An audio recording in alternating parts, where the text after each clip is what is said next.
We're back in business with the podcast. This is Milton Woolley alongside Max. I got Gaines Fontaine. And we got a lot to discuss today during the final week of the preseason. Let's get it going. Just a few things before we get into our first topic. I feel like we all maybe slightly underrated this class of rookie QBs. Patrick Mahomes and Mitchell Trubisky have been the stars, but between those two and Deshaun Watson, Deshaun Kaiser, who was just named the starter of the Cleveland Browns, they have all had their moments, and hopefully they grow into great elite players because we need it. The quarterback position needs it. There's a big drop-off after the top 5 of the game's supposedly most important position, so we need more young elite talent, and it looks like we may get 1 or 2 from this year's draft. What do you think, Max? I do think that these quarterbacks are kind of above where expectations put them. Because when you think of a rookie quarterback, you don't really think, oh, these guys are going to change the game. Like, yeah, you can say that, but you don't really mean it too much. Like, you expect major learning curves, and then you're actually speaking about the future. But these guys are actually like performing. I get it; it's preseason, and nothing really matters until 2 weeks from now. Mm-hmm. But I mean, I don't see too much of a drop off of some of them. Like, I honestly think Trubisky is gonna do decent, way above average. I might put him in the top 13 producing quarterbacks this year. The way he's looking in the preseason, it's not out of the realm of possibility. Yeah, I would definitely say top 15, but I might put him around like 13. And when you say top 15, just because he's a rookie, people will say, what are you talking about? He hasn't taken a snap in the regular season. But people do need to realize that after Brady, Breeze, Rodgers, and Russell Wilson... And Cam, don't disrespect. And Cam, the drop-off is so steep because you have to think of it like Andrew Luck. He's been injured. And he's iffy when he's playing.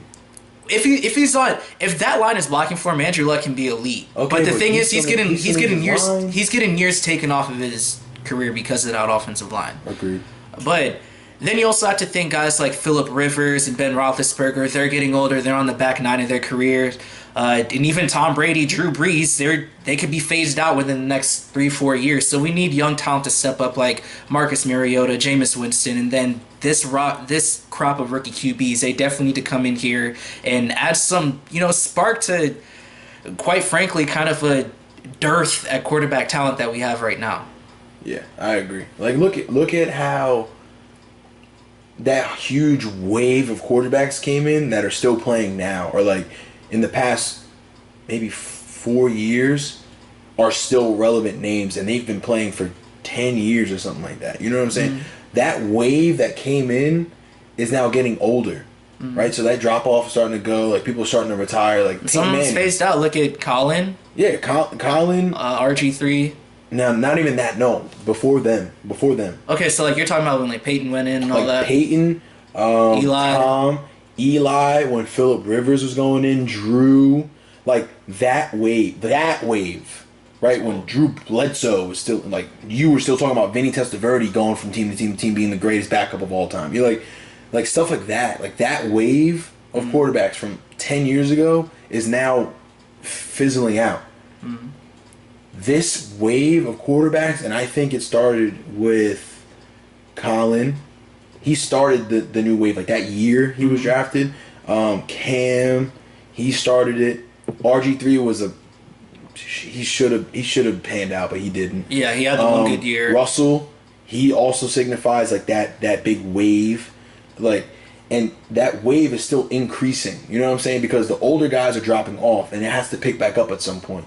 So now that wave of quarterbacks now that's coming out of college and have been in the league for 4 or 5 years that are like just starting to develop now, like that's the new wave. They have to pick up the slack. It has to, because you can't have a whole merry-go-round of quarterbacks in the NFL.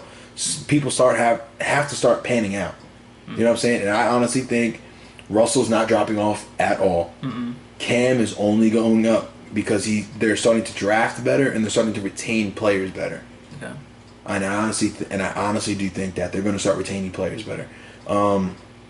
Mariota is still developing. He's still developing, but his team is starting to look very good.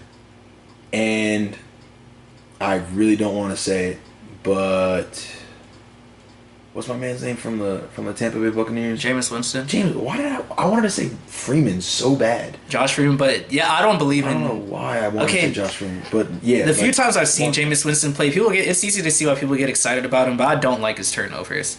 I don't either, but that's the learning curve, right? Mm-hmm. So as the older guys dip down, you're gonna see a pick back up with the younger guys, and that's when when you see that switch with the younger guys starting to become top tier quarterbacks, like when they break the top 8, that's when you're gonna see that wave of every young quarterback start picking off the numbers of the top tier guys that have been around, like Ben Roethlisberger.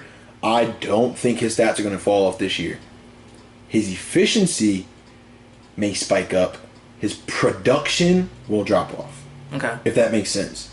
So he's not going to have the big plays. He's not going to have the game-changing plays like the 25 yards or like the 35 yards. You know what I'm saying? Like the game busters. He'll have to rely on Antonio Brown getting a lot of yards after the catch, and yes, all of his passes, like intended passes, are all going to be under 20 yards. I think, or an overwhelming majority of them. He's not going to be able to take those deep ball throws. Unless he does what he does and gets out of the pocket, then maybe he has that clear shot. Then he could probably take it. Well, that's fine, but that's only going to happen once or twice a game. With Ben Roethlisberger, you never know. I play him twice a year, bro. I really think he's going to be the last one to drop off. That's why I'm saying that he's going to be out of him, Phillip Rivers, and Eli Manning. I feel like Ben Roethlisberger is going to be the last of those quarterbacks to drop off. I definitely agree with that. Yeah, and I do think Tom is leaving first. Only because he had such a dominant time. He might get phased out. He might get phased out of New England. There's no way. We never thought Peyton Manning would have gotten phased out of He got hurt. He got hurt, and he couldn't. And he came back, broke the touchdown record. Came back and did that. So when he got his neck fused up, he came back and threw 55 touchdowns the next year. Yeah, that's fine. Look at his team. Look at his team. Mm-hmm. And then when he had to kind of got to do some more. All right, I'm gone. And he left. And here's the thing too, is that the Patriots are in an even worse situation than the Colts, because the Colts had the number 1 overall pick. They can get Andrew Luck. Away from the Colts. No, wait. What I'm saying about when you get to phasing out Tom Brady is that the Colts had the number 1 overall pick. They could get Andrew Luck. They tanked for him. Right. They sucked for Luck. Now with Tom Brady, he's getting up there in age, he's still putting on a performance, but you got someone who looks really, really freaking good in Jimmy Garoppolo, so then you're going to have to make that decision. Do we want to take 2-3 more years at Tom, or do we want to build with Jimmy Garoppolo for perhaps the next decade? Because Jimmy Garoppolo is a free agent after this year. He's not going to want to keep playing on the bench. I can say this, though, with confidence. Sitting down to learn for your first couple years with an elite quarterback does nothing but benefit you. Mm-hmm. Aaron Rodgers and Brett Favre. Yeah, but Tom Brady and the Packers phased Brett Favre out too. That's the thing; they phased him out. No, he kind of did that to himself. He did the whole retiring thing and everything. Yeah. Tom Brady's given all the indication that he wants to keep playing, but you have to look at long-term effects of it. 2-3 years of Tom Brady. I know he says he wants to play till he's 45, which you don't know that, but you know that you possibly have something good in Jimmy Garoppolo for the next decade. Who, when he's on the field, he produces. I can't say you're wrong, but I think any quarterback that's able to study under Tom Brady for maybe a year or two to really understand, maybe even 3 years, to really understand what he sees, why he sees it, why he chooses the things that he chooses, it's beneficial. Because what came out of Tom Brady when he was able to give somebody else the reins, he didn't mean to, but when he played the Dolphins and he tore his ACL in week 1, who came out of that? Hey, sometimes you gotta let your little birdie fly. Yeah, but Jimmy Garoppolo's ready to spread his wings and fly out of the nest. I think people will see that he's able to produce, and he'll leave, but they're gonna get a gem when he leaves, because they're not gonna draft a quarterback while Jimmy Garoppolo's there. You're hoping though, let's say Jimmy Garoppolo leaves after this. The Patriots are that good. Dude, the Patriots are that good that they can. The draft is a crapshoot. We all know it's a crapshoot. There's certain teams that always win. They don't make the big, flashy names in the draft. They don't ever do that.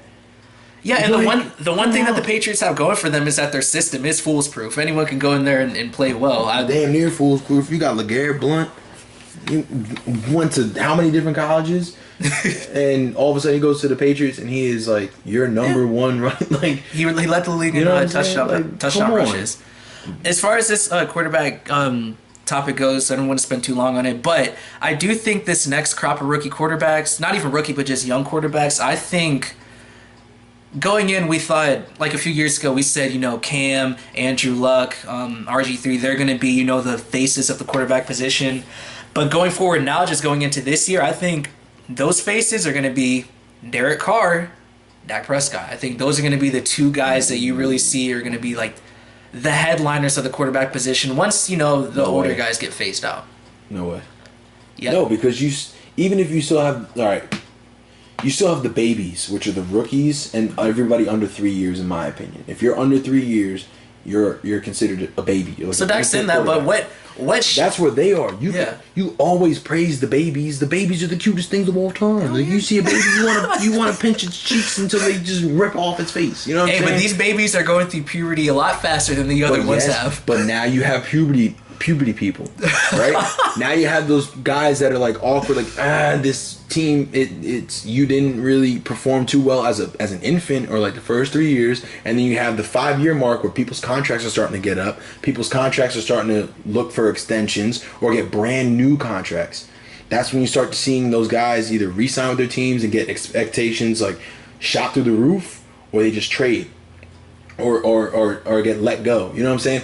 That group of people is going to be where this class either makes it or breaks it, because inside of that is Cam, inside of that is also Russell. But even look at Russell right now, offensive line. Russell's not looking like he's not the headline guy. He's not like the main guy, and it's starting to come out like, maybe he's not as good, or he's not as like maybe not raw talent, but he's catered to by the coaching staff, so they make him look a certain kind of way. But what I'm saying, like, as far as like Russell and Cam and all those guys go, is that the reason why I would put Prescott and Carr above them for career trajectory is because Derek Carr, Dak Prescott, elite offensive lines. Dak Prescott, Des Bryant, Ezekiel Elliott, Derek Carr, he has Amari Cooper. They have those going for them. Cam's offensive line isn't the greatest. He doesn't have an Amari Cooper or a Des Bryant. Russell Wilson. He has a Kelvin Benjamin. Okay, yeah, you got me there. But the offensive line isn't facts. I'll give you that. And then you have Russell Wilson, who is all he has is Doug Baldwin on offense. Really, the running backs haven't panned out. But he has a monster defense that'll give him the ball that they're trying to break up. No, that's true.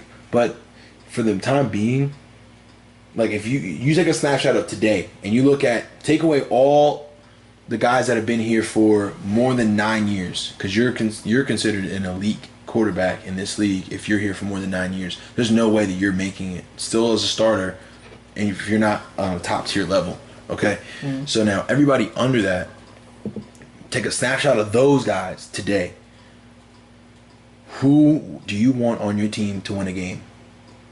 It's not Derek Carr, and it's not Dak Prescott for me. And it's Dak Prescott for me after what I saw last year. You put Dak Prescott on another team, does he do the same thing? Now that's the question. That's the only reason. That's the biggest question around him. If you put him on another team, does he do the same things that he did in Dallas last year?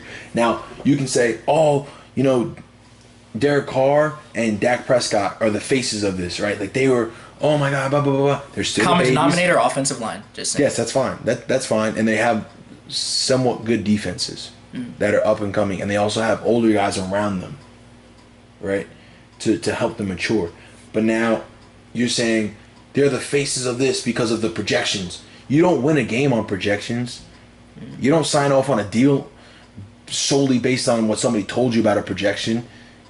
What is it actually doing? I need to actually see the real numbers of performance. But I can say this: he only has 1 year. But what I'm saying is that when Derek Carr came into the league with the nucleus of Amari Cooper, Khalil Mack, and himself. So he came in with younger guys that changed the franchise, and he's the head of it. It's only because of his position. He's not the head of it. If you ask anybody, who is the face of that, and they're going to say Khalil Mack. Khalil Mack's the best player on Oakland, yes. But now we're gonna get into the whole quarterback most important position or whatever. But that's besides the point. Don't run down that rabbit hole. But. Yeah, I'm not about to. But then you also have to look at what changed the Cowboys around. I wouldn't even say it's. Actually, yeah, I can't say it is Dak Prescott because they did have a strong running game before Dak Prescott came. They went 4-12, and this year they got Dak Prescott, turned the franchise around along with Ezekiel Elliott, a game changer. That's only because you got a guy that was able to play in the system, and they didn't cater the system to really. They changed the system with Dak Prescott. I said that backwards. I'm sorry. Because Tony Romo was high risk. But he was fragile, and you have a guy that's not really.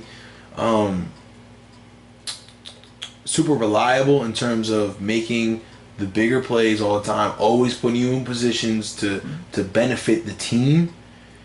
And then he's not available. He's not available. And now you have a guy that understands, listen, when the main guy comes back, I might lose my job. Let me play smart. And he played very smart, very good, very efficient.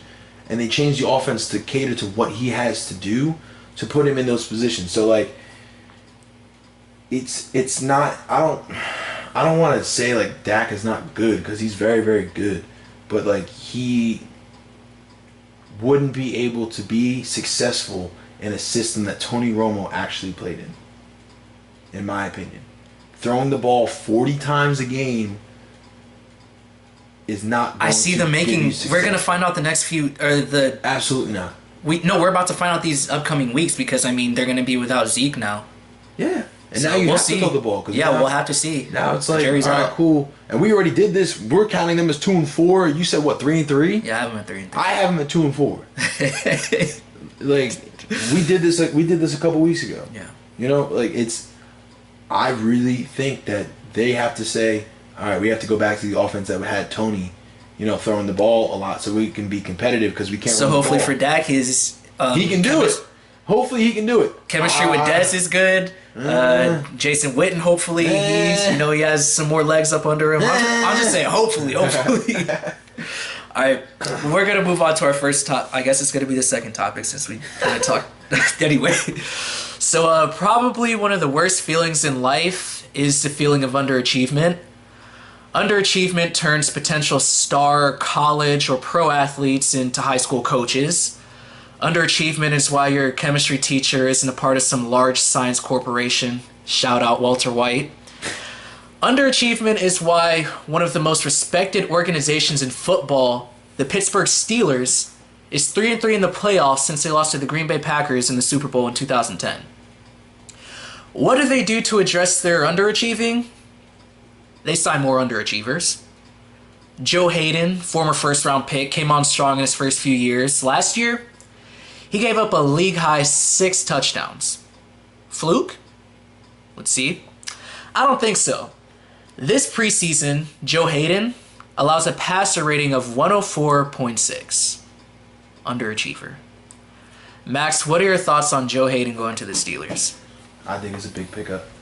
Honestly.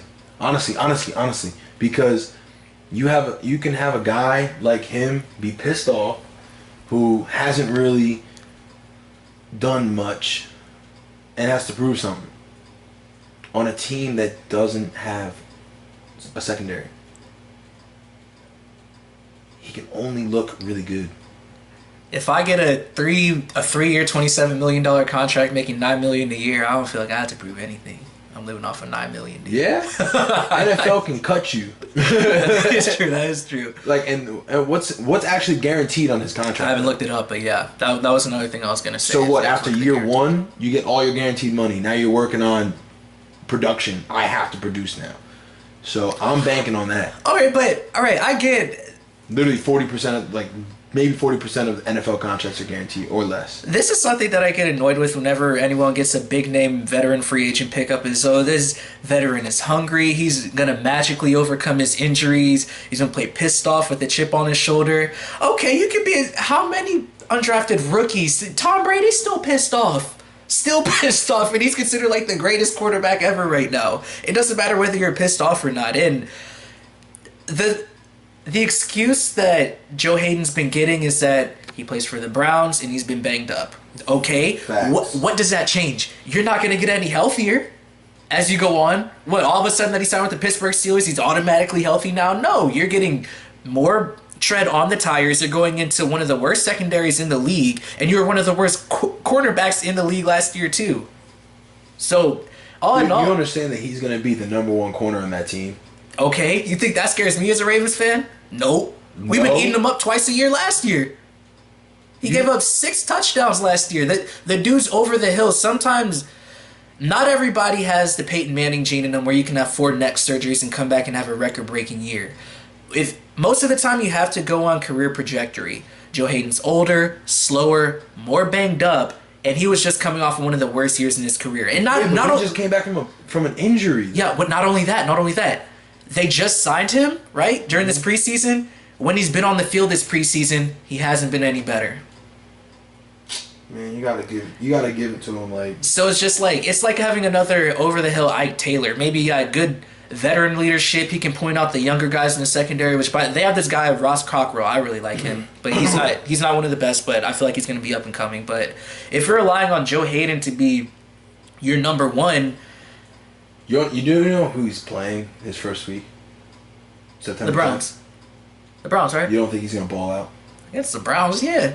Okay, he could ball out against the Browns. Yeah, but when the Steelers are looking towards being a Super Bowl contender, which they're not. They're one of the biggest pretenders in the AFC. No way. Yeah. No way. They're reaching the AFC playoffs. I really said NFC. Like yeah, but listen, it's gonna. The AFC playoffs, the AFC championship. They're the third best team in the AFC, just based off of a weak AFC. Does Joe Haden going to the Steelers make you think? At Pittsburgh right there. Oh, they're definitely going to the AFC Championship game. But now you add mentorship and you add experience and on-field production. Wait, even still, you say experience. I just thought of that. All right, people say, yeah, it's veteran mentorship and experience. Joe Haden's never been to the playoffs. I don't care. He hasn't had that big game experience with them yet. So how do you know? What if he's the type that could, have a meltdown like an Odell Beckham in his first playoff game? We don't know. He's too grown for that. He understands losing too much to understand not the want to win. I think personally that I don't even think, because like I said, the guy Ross Cockrell, I feel like they really like him. So I feel like Joe Haden's maybe going to he's better served being the number 2 corner, number 2 or number 3, which sounds ridiculous, but look. We already agreed he's coming. The number 3. You're paying a guy 8. He's getting $7 million his first year, I believe. So that's a split up of $10 million in his last 2 years on his contract, right? You're paying a guy that much money to be a number 3 corner. That's a nickel corner. Yeah, there's a premium. You can never have enough cornerbacks in the NFL. You can not overpay, but you can spend a lot of decent money on a number 3. But what I am saying is that... But he has to double up at another position. He has to double up as a safety. But what I'm saying is that you wouldn't want Joe Haden at this point in his career to go up against a number 1, especially when the game's on the line. No. Because he's probably a step slower. Yes. I'm not sure exactly what injuries that he has, but if it's anything to the ankle or the knee, he's going to be a step slower. You have the number 1 receiver who's going to be bigger, stronger, faster than Joe Haden is at this point in his career. So why not put one of your best young buck on the number 1 as opposed to Joe Haden, an over-the-hill veteran who can get taken advantage of. Steve Smith was 36, 37 last year, and he still ate him up in both meetings. I think they're going to try. They would still protect him. Like, the smart thing to do is... So why sign a guy for $9 million? You got to protect him. I think it's a bad sign. Yeah, but it's not in terms of protecting, like, we have to make sure he doesn't go up against anybody serious. But who was I going to say? Oh, my goodness. I believe it's the Patriots. Did you know that their number 1 cornerback goes up against the number 2 receiver on every team? I was not aware of that. And then they double cover with their second corner, and then their number 1 or 2 safety on the number 1 guy. Genius. So now you lock down both sides. You don't think that, hey, listen, let's do this. Let's have our number 1 guy, who's going to be Joe Haden, lock up but New England does it, but it's just like, it's New England. Like, why is it the rest of the league hasn't caught up to New England? The rest of the league hasn't caught up to New England because New England is too efficient at what they do. Mm-hmm. You put a guy in motion, guess what? You move your number 1 guy away. Guess who's getting keyed on now? You're number 3. by our number one, we didn't waste any part of the field. We just cut off a whole side of the field for you. So now you're destined to throw it up the middle into nothing but traffic. And what the Steelers do, well, I was reading an article. They're talking. NFL analyst Bucky Brooks, he was saying that Joe Haden magically allows them to play man coverage. False. The Steelers, they play a zone scheme that's focused on zone blitzing. So really, and you don't think he can play in that? Can he break on the ball still? It's a zone. You still have to be able to break on the ball. You still have to have quickness. I don't think he's going to have a lot of picks, but he's going to have a lot of pass breaks. I think in the past 2 seasons, he had like 13 or 16 pass breakups. That's a decent amount. Yeah, but what I'm saying is that as he gets older, that reaction time, the reflexes, gets even slower. Yeah, but I guarantee you, based off of the scheme, based off of like how I just said, like with the Patriots, they're gonna adjust their defensive scheme because they need to. They are Swiss cheese, and I swear I said the same exact thing before. They're Swiss cheese on defense. They're gonna change it up to accommodate things that he can do. Okay, they're going to say, listen, you're not as fast as this guy, but you have more experience and you're able to read the ball better than everybody else. We're going to play a zone blitz scheme, right? For our secondary, it's going to kind of be like maybe a shell 2 or like an underneath deep. So you just want him to sit to try to break on the ball and try to get. Yeah, he's just gonna sit back a little bit. I think that so it's not going to be too demanding on him in terms of locking somebody down man to man throughout the entire game, because I don't think he's a Darrelle Revis at all. He's not a Richard Sherman and he's not a Josh Norman. Okay, or a Aqib Talib. He's not Patrick Peterson or a Patrick Peterson. He's not that. Okay, but he is. He was drafted to be that. He was drafted to be that, but he's the top second tier guy, if that makes sense. Okay, I can give you that. You know what I'm saying? So with that, you have to accommodate your defense to have somebody like that. Still gonna eat him up. His stats are going to stay the same. I think last year he got 3 interceptions. I don't think he gets that. I honestly think he had 3 in the last 2 seasons. Don't quote me on that. You can check, but we still gonna eat him up, Baltimore. And eat him up. Yeah. Eat him. Ow, ow. This is Max and Milton. You're now listening to The Pylon.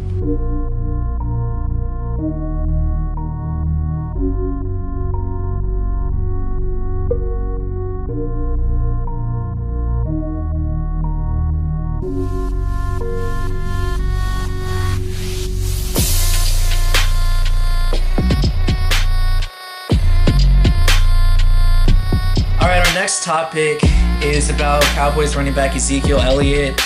Reports have been all over the place. There's one report saying that his camp is really scared that the NFL isn't going to reduce games. And then Adam Schefter, he's reporting saying that, they actually are going to reduce the suspension.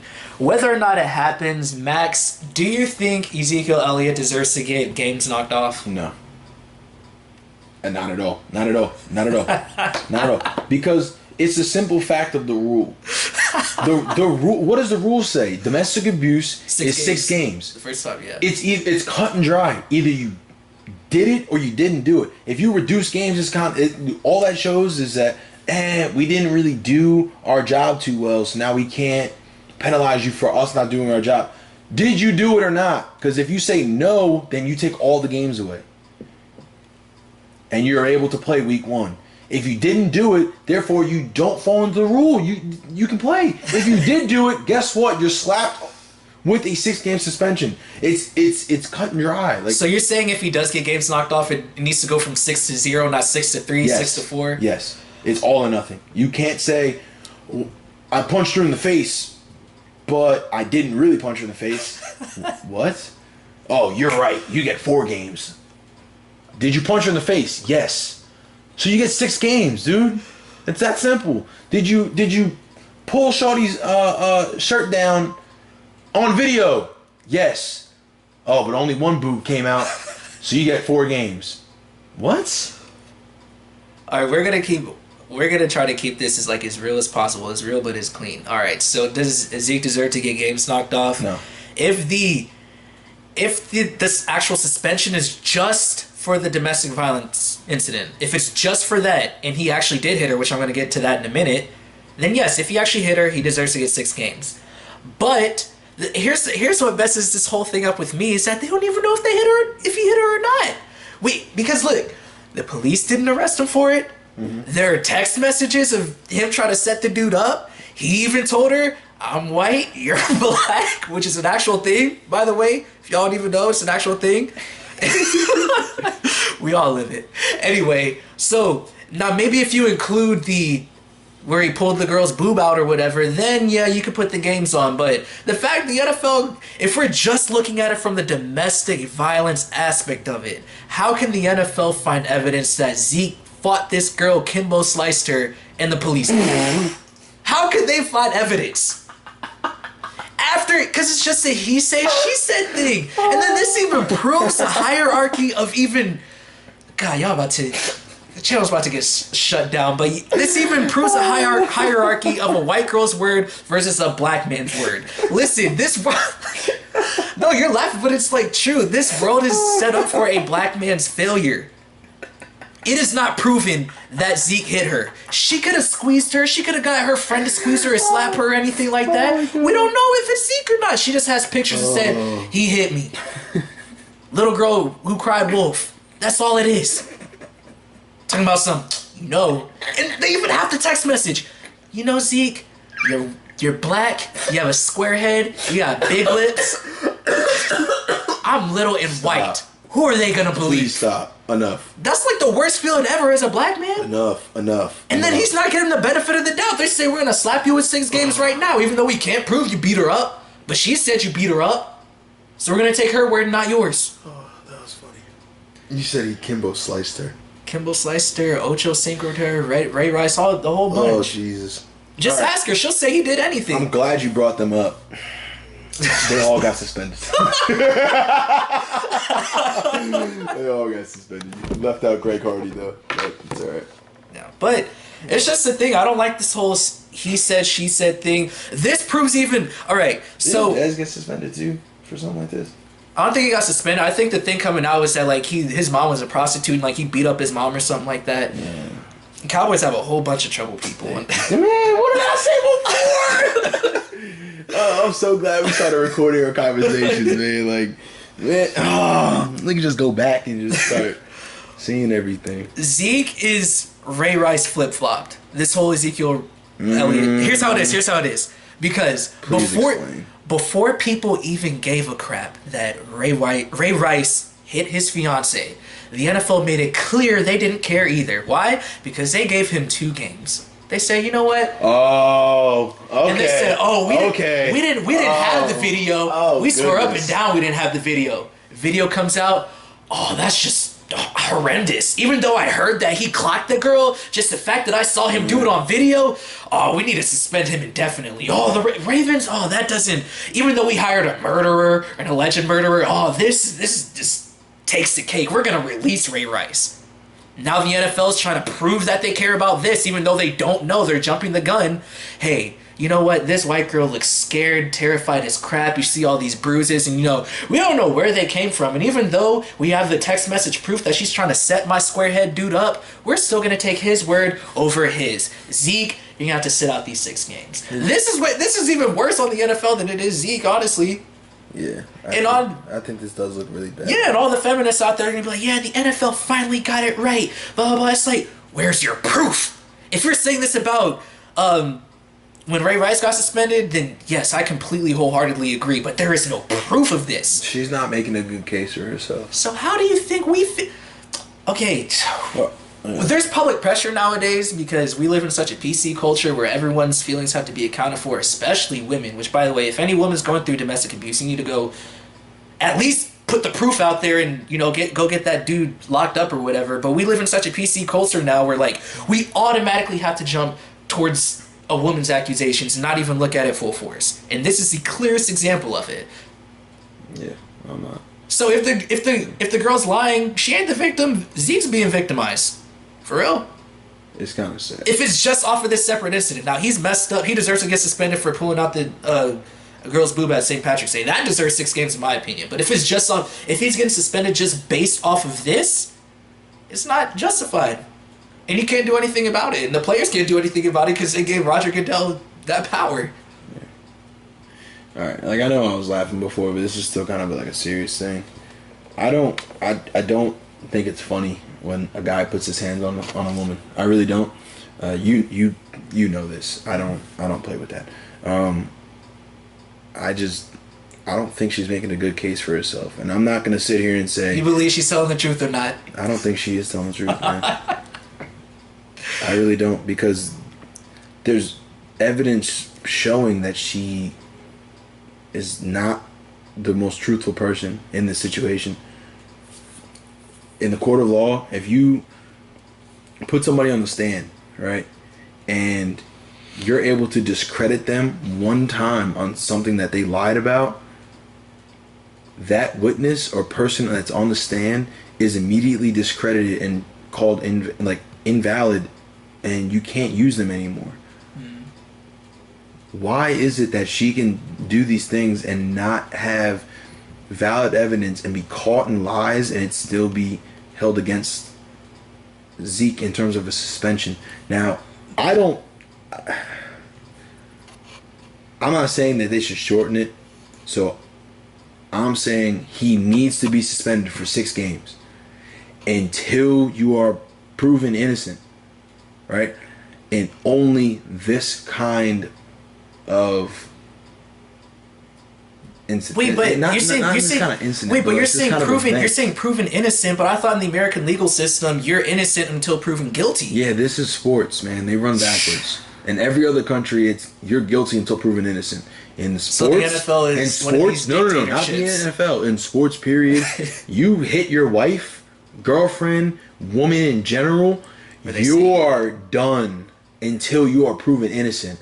And guess what? He hasn't been able to completely prove that he's innocent. They have, well, she said this, he said this, show the evidence. Well, okay. Well, so if you were Roger Goodell, then how would you handle You need this to understand that this kid's life and reputation is on the line and move fast. You can't be dragging your feet. This has been going on for too long. This has been going on for way too long. So I don't think he should be suspended, personally. But you haven't proven that this girl has been lying. So therefore, the rule is... She hasn't proven she's right either. Exactly, but that's my point. But she still has lied. You can't make it valid. If you get a hole blown through your case and saying you're lying, everything else around this may be fruit from the same poisonous tree. Everything else is contaminated. Every other piece of your story is now put into question. One piece of doubt is all you need in this whole thing. She has a lot of pieces of doubt inside of her story. Your case is invalid. So now why is he still being suspended? Right? But in the same token, because you haven't made that decision, you need him to be suspended for 6 games. And if they play week 1 and this guy is still suspended, he's done until week 6.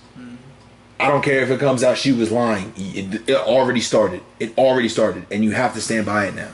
And now it's either way you look at it, it's a black eye for the league. It's like, hey, we didn't do our due diligence in this. Black eye. Hey, you know, they overdid their diligence. Yeah, we overdid it and we started questioning ourselves. Black eye. Or we took way too long to determine whether this was really true or not. Black eye. Like you're black guy getting wrongly accused. Stop. Like it's the league lost either way, and right now they're in damage control, in my opinion. So the best thing that they can do is suspend the guy for PC for 6. Yes, for PC purposes. Strictly for this is gonna look less bad in our decision. You're caught between a rock, a hard place, and a sword. Like, yeah, but I get it. But there's nothing. Look at the trend that this could start now. Like. It already started. Milton, you understand where we go to school. What happened on our football team? But like you'll see, like you'll have even more college athletes coming up now, or even more NFL athletes like coming up now, and then maybe they get in a disagreement with their girlfriend, or they break up with her and just start, casting her aside or whatever, and then they're gonna say, you know what, I will ruin your career right now if you leave me, or if you do this, you do that. I'm going to ruin your career and I'm going to report it to the NFL. This opens up Pandora's box and it makes it even worse for all these athletes. And Roger Goodell doesn't know what he's doing with this. But how much worse is it going to get if they take the suspension away? That's the rock and the hard place. Are people going to stop watching the NFL? No, but they can boycott certain things. See, people now it's a backhanded compliment for October for Breast Cancer Awareness Month. This whole thing is about breast cancer awareness. We love the boobs, like the little wristbands that they wear. We love boobs. I love boobs, right? And then you say that this guy didn't beat his girlfriend, but she might have lied, but we still don't know. But he's not suspended because he's a star in the league. That's how it gets viewed.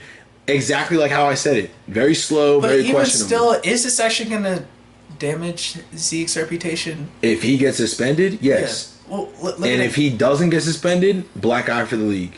If he gets suspended, black eye for the league. The league already has about 4 black eyes that they're trying to heal from. They need a whole bunch of ice packs to get right all the scandals that they've messed up. What I'm talking about for Zeke specifically is that even look at how ignorant and diehard Cowboys fans are. They don't believe.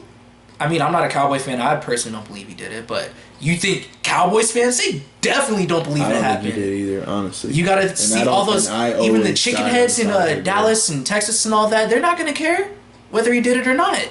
They're still gonna be going after Zeke and trying to party with him and do all that whatsoever. Yeah, I agree. I don't. Dallas is one of the I think the most like profitable sports organization like in the world. So he has that luxury of playing for that instead of playing for Jacksonville, the Browns. Then he would look a lot worse. But the fact that he's protected by that star, I don't even think it does anything to his reputation. To be honest, you're outrageous. You're outrageous. He plays for the star. There's no way Des Bryant beat his mom. Does anyone even talk about that besides us?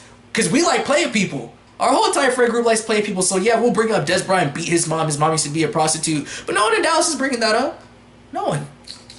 That's because he kind of handled it already. It's kind of old. And this is kind of new. Are we going to be talking about Zeke beating this girl up allegedly 2 years from now? Yes. I highly doubt it. Yes. Because if he gets suspended... Ray Rice is still the face of domestic violence, in my opinion. He punched her on camera. Exactly. And that's why spit on her. That's why he's and still dragged her out of the elevator and propped her up like a doll and said, "Nah, Duke, she's fine." Like, I'm sorry I laughed, but like, he really did that on camera, and then come on, man, this is way different. This is way different. Exactly. So Ray Rice's domestic violence thing is way more severe because it was caught on camera. Hell, even Joe Mixon. No, you're missing it. No, don't say that. No, Milton. Even Joe Mixon's incident was more severe. Milton. Because it was caught on camera. It's the optics. It was more severe because he knocked her cold, unconscious after he spit on her and then propped her up. Like, it's the sequence of events that's bad. Yeah. It's not the... I thought it was bad. He's straight. It's the loogie. It's the punch. I didn't even see the drag. It's the prop. It's the nah, Duke. She's good. And trying to wake her up. Who has a quicker right hand, Ray Rice or Floyd? Man, if you don't shut the. Oh my. Dang, yo. All right, I really looked at you type hard just now too. Yeah, this is all right. The only reason, guys, I'm kind of joking around with this is obviously I've taken my stance. I don't believe it happened, so I don't believe he should be suspended for this. He should be suspended for pulling out that girl's boob because that's sexual harassment. Yeah. A combination, and that's the other thing too. A combination of it is why he's suspended. Yeah. If it was one or the other, he wouldn't be suspended. Mm-hmm. If this was the first isolated incident where he got off of it, yeah, I'm rolling with that. If it's a combination of the two, you can't say. But my only problem is that they're branding it as he hit her. Because that's the main thing. But they can't prove it. We can prove he sexually assaulted that girl on St. Patrick's Day. Yeah, it's just what sticks. In Spanish households, we take out spaghetti and throw it against the wall. And if it sticks, it's ready to go. That's the good time to take it. And if it falls, it's not good. Right? This ain't good. What they did was take both stories and threw it against the wall and said, first one, he took the girl's boobs out and it fell off the wall. He might have beat his ex-girlfriend. Look, it stuck to the wall. Let's run with that one. That's going to be nothing but publicity. They don't care. They're going to run what gives you most numbers. You pulling out Shorty's chest on video, guess what? We see it. It's over now. Suspend him or don't. Oh, but we can drag this on for a while. How many days has this been on ESPN? How many days has this been on First Take? How many days has this been on Undisputed? How many days has this been on Stephen A. stuff? Now, ever since this is nauseating. Nauseating how much this is a topic of conversation. Why? Because they just chose the right story and said this one's stuck. So go with it. One last point before we move on. What does it tell you that Roger Goodell isn't present at the appeals hearing? What does it tell you? That he needs to delegate this off to somebody else, because this clearly is not a position. Or it tells me he doesn't give a crap that he made such a brash decision on one of the top young players in the league, and he can't even sit down and listen to the whole situation. No, this even shows me he's choosing PC. You can't be everywhere at once. For it, people have committees for a reason. Yeah, to for a case this big, the work that they need to do. Yeah, but see, after Ray Rice, they implemented a committee to actually handle domestic violence incidents, but the decision is ultimately up to Roger Goodell. He made this decision, so why not see it through to the end? Because it's not my job. I have a committee for it. Hey, you're the commissioner. You signed up for this. Am I in every single meeting as the CEO of a business? When you're suspending Ezekiel Elliott, you better. You better. The top processor at my job has a meeting about possibly doing something wrong. Is the CEO of my company flying in to meet with this guy that he messed up on? Did the CEO make the decision to suspend the dude? Oof. You kind of shut me up. We're moving on right now. We'll be back.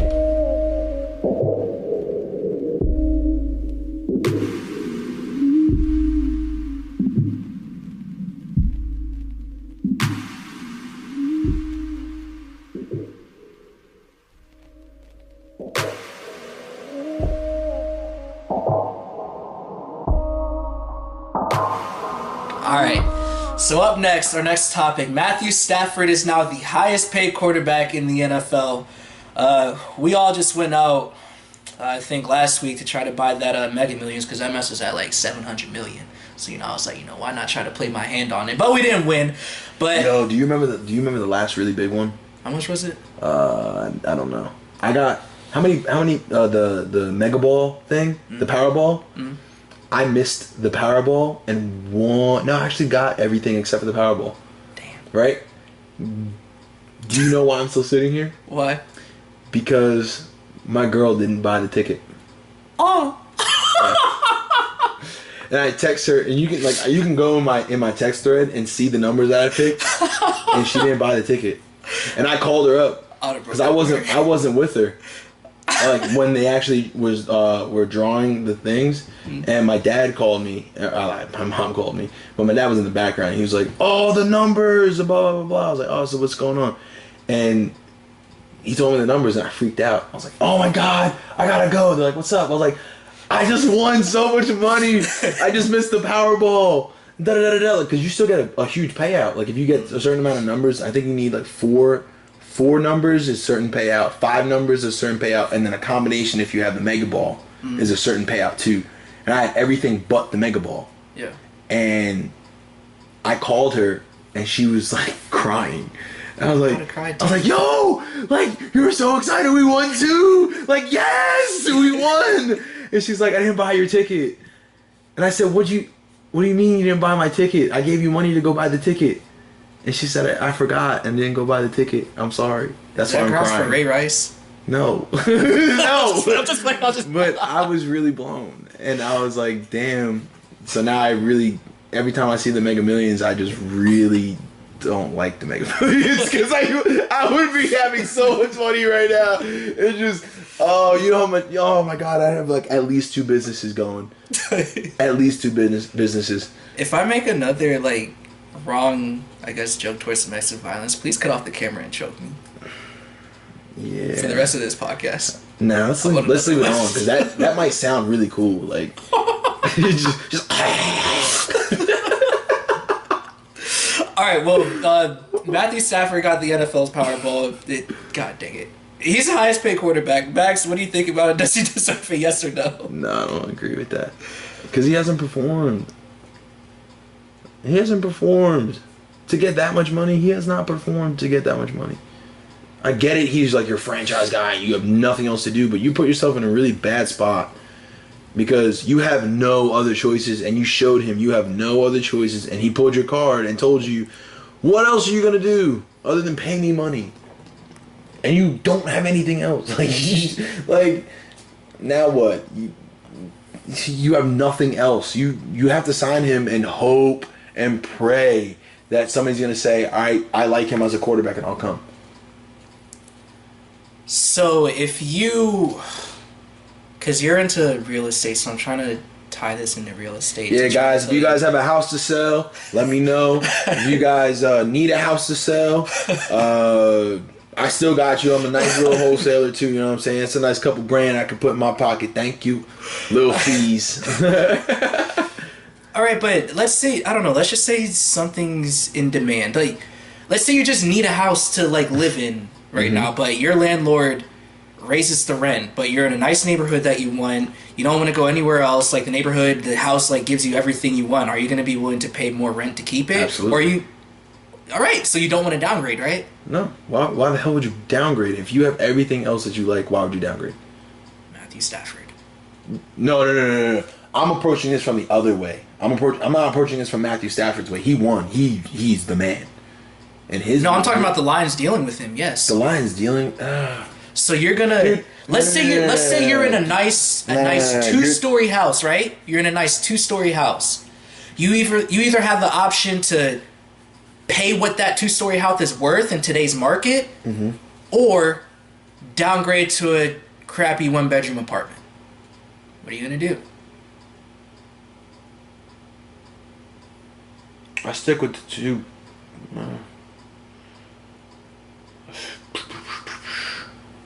I would still look at... Alright, if we're talking about real estate right now, I have to switch my brain. I have to look at what's going to be most beneficial and what's my next move. Okay. So after Matthew Stafford, let's say I did downgrade. Right now, I have to try to bridge this together, and I don't know how. Okay. Now, Matthew Stafford is obviously the two-story house.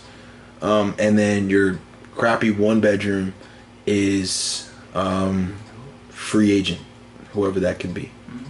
And you know what you're getting out of this too. Yeah, I know what I'm getting. Yeah. And there's certain things that I might not like, and there's certain things that I do like about it. So, I do like the neighborhood. I do know what I get with this, and there's no surprises or very little surprises, right? But Matthew Stafford is a 2-bedroom house with no insurance, with no homeowner's insurance. Meaning, if there's a storm and a tree falls on my roof, I have to now buy a new roof and fix my walls and the floor and fix the water damage, get new electric and get new plumbing by myself. My crappy 1-bedroom apartment, I'm saying I'm saving up everything I can to then get myself another 2-story bedroom apartment somewhere else. My 1-bedroom is temporary.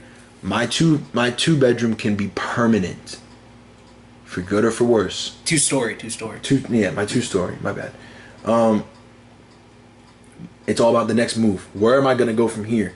My 2-story house locks me in for a very long time. Like basically hand to mouth. Like that's all I can do. It's just like, oh, whatever's here, I have to take it because I have to pay this off.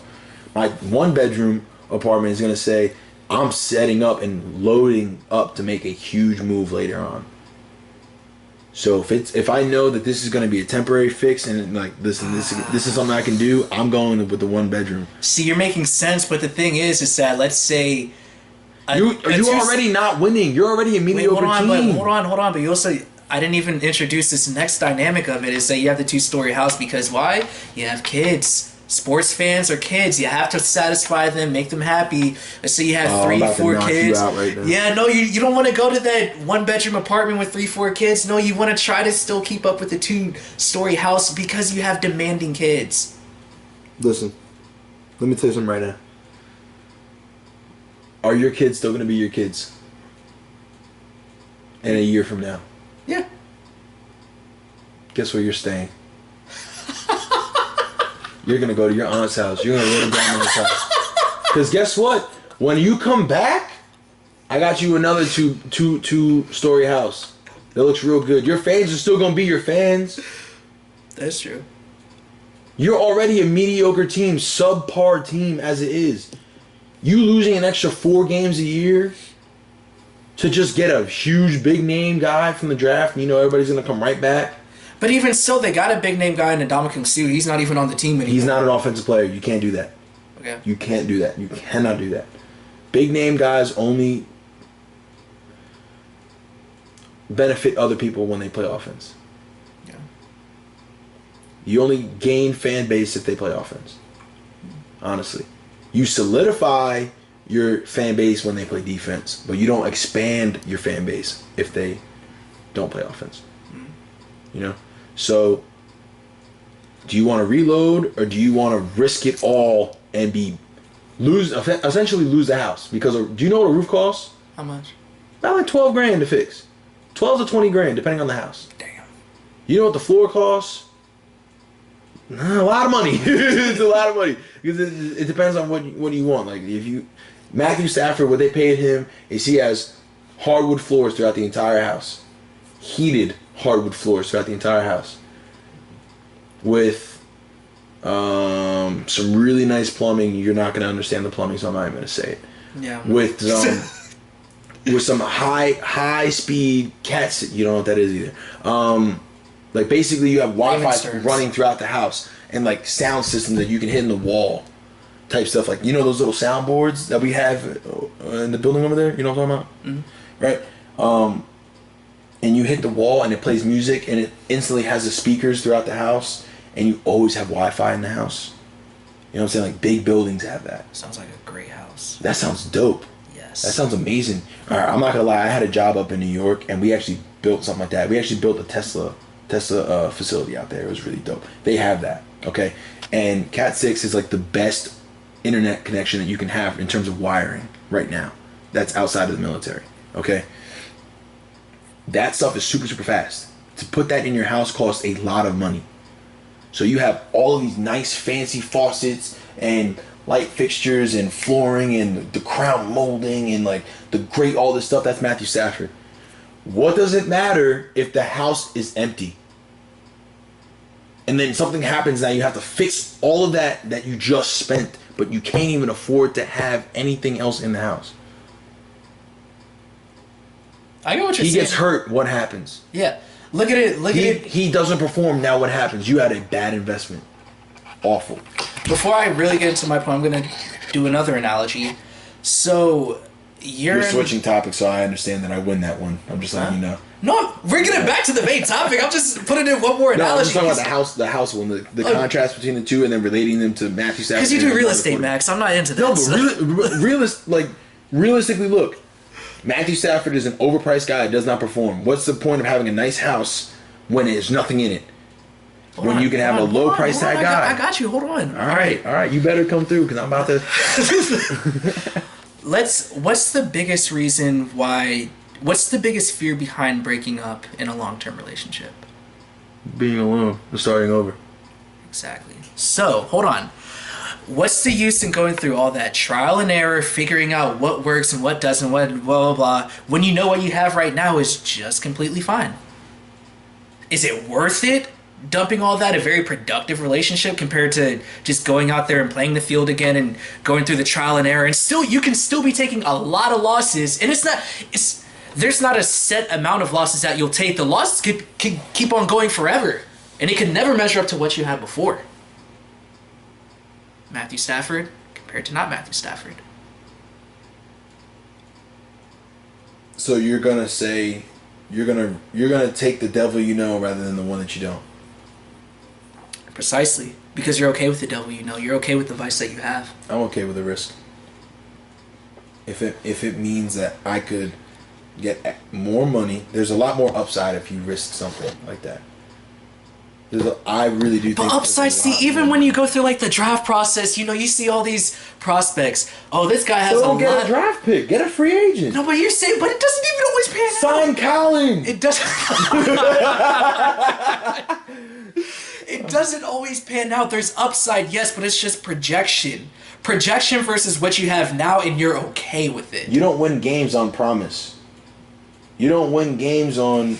Like if you're the New England Patriots, it's kind of a promise you're about to go 13-3. There's a difference. Like, that's not a promise. That's actually, like, putting paper production. Like, I can't sit here and say, oh, that's what I meant. Not promise. Potential. You can't win a game on potential. Mm-hmm. And I said projection earlier in this episode too, and I meant to say potential. Okay. So I apologize for that. You can't win a game on potential because potential is not potential. What potential is unfulfilled things that could be, right? I'm not winning this game, but you could. Guess what? You still lost. Mm-hmm. I could have thrown that touchdown, but guess what? You threw a pick. Oh, if I didn't overthrow him, we would have won the game. Well, you didn't. Like, you threw it inside and short. And the safety got it and had a pick six the other way. That's a 14-point swing.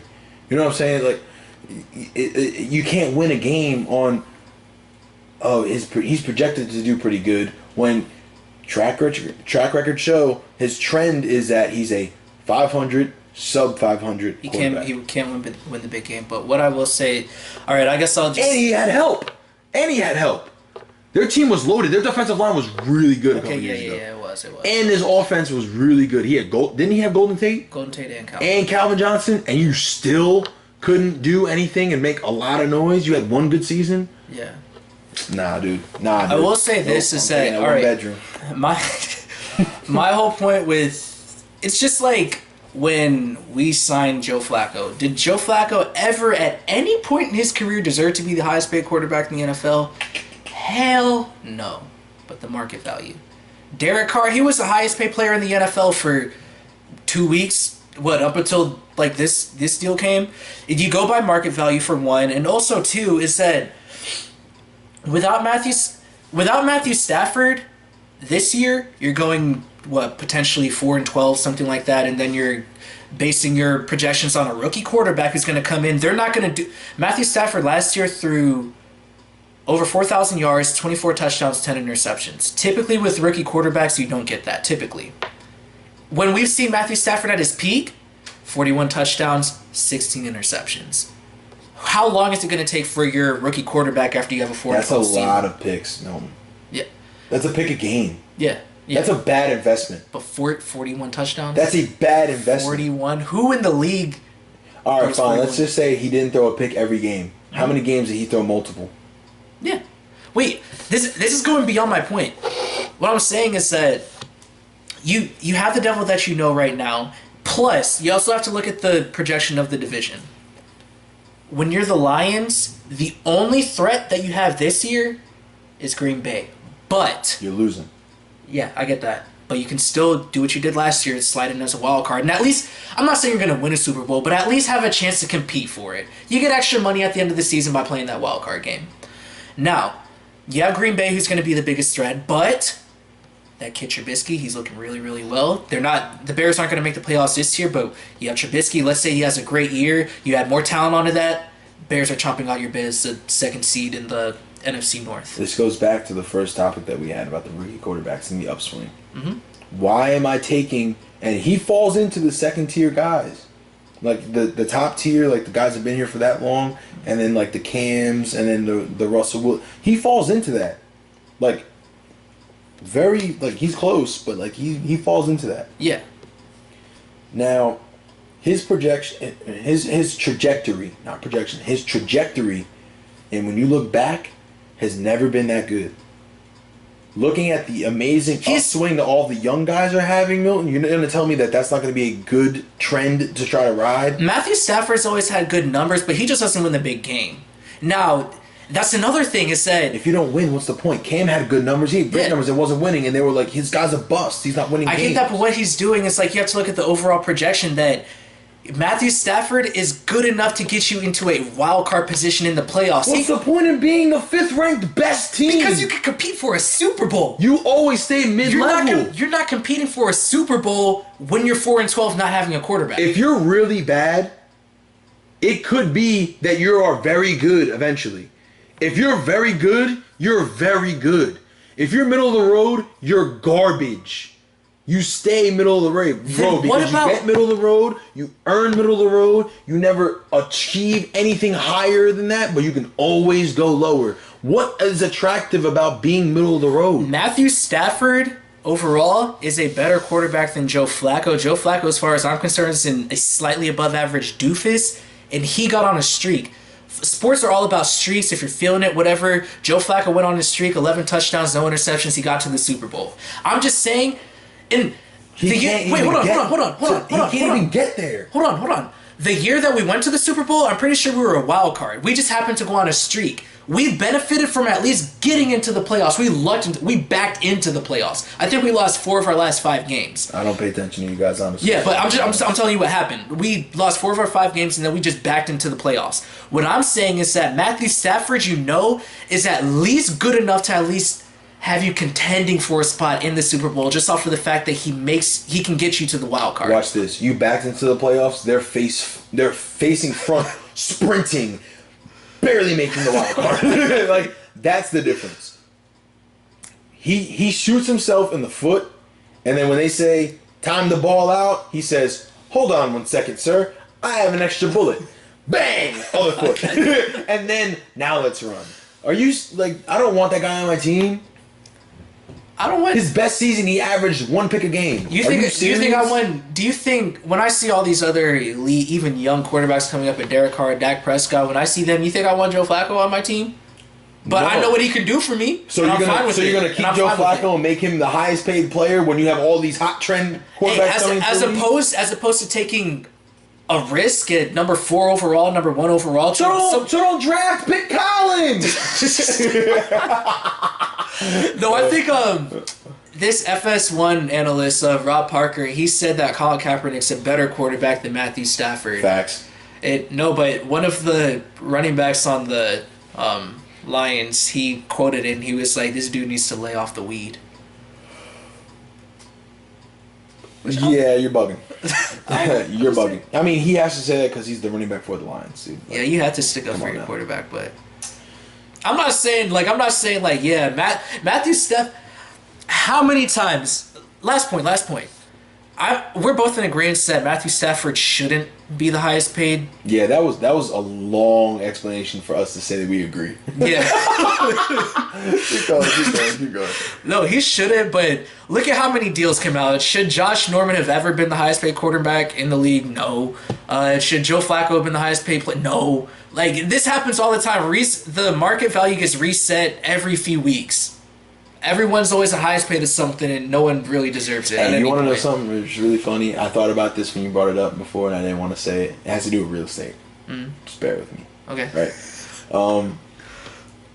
You have a house that gets renovated, right? And it was initially really, really bad in a bad area, and it gets fixed up really nice, right? And then you're projecting off of, hey, look, these are kind of similar things, but we can get a lot more money for this because it looks really nice. And it could help build up the area. Okay, cool. Let's pay top dollar for this because it has really nice bells and whistles. That's Derek Carr. Now it's like, hey, listen, they got that money. We're in a better area than them. Let's fix up our house to look exactly like that. We'll get even more money because the area around us is better than that. So we're going to make more money. And that is exactly what Matthew Stafford. Yeah. That's exactly what Matthew Stafford is. He's the nice house in the better area. Not understanding that Derek Carr is about to be in a much better situation because that entire place around him, aka the neighborhood around that really nice brand new house, is actually up for sale, and the same guy is buying the entire neighborhood. Therefore, the property value of the entire place is going to do nothing but appreciate. That guy just wasted his money, paid top dollar for a place that is stagnant or is going to depreciate in value. That's a bad investment. Matthew Stafford is a bad investment. Derek Carr, you can't compare the two because he is in an upswing, he's younger, and he produced much earlier than Matthew Stafford did. Okay. You cannot compare the two because they're in two completely different places in their career, but they are producing almost the same, which is exactly why I said that's a top-tier renovation. This is a top-tier renovation. They're in the same level in terms of the stats and the numbers and what people look at and read. But this environment is on nothing but an upswing. This one is stagnant, middle of the road, or not changing. It's a level. It's a level area. Okay, it's very, very minimal movement. What would you rather take and invest your money in? One thing that goes up and down, but it's always in the middle, or something that was dirt and it is bound for riches? Bound for riches. Thank you, Derek Carr. You're not listening to the pylon.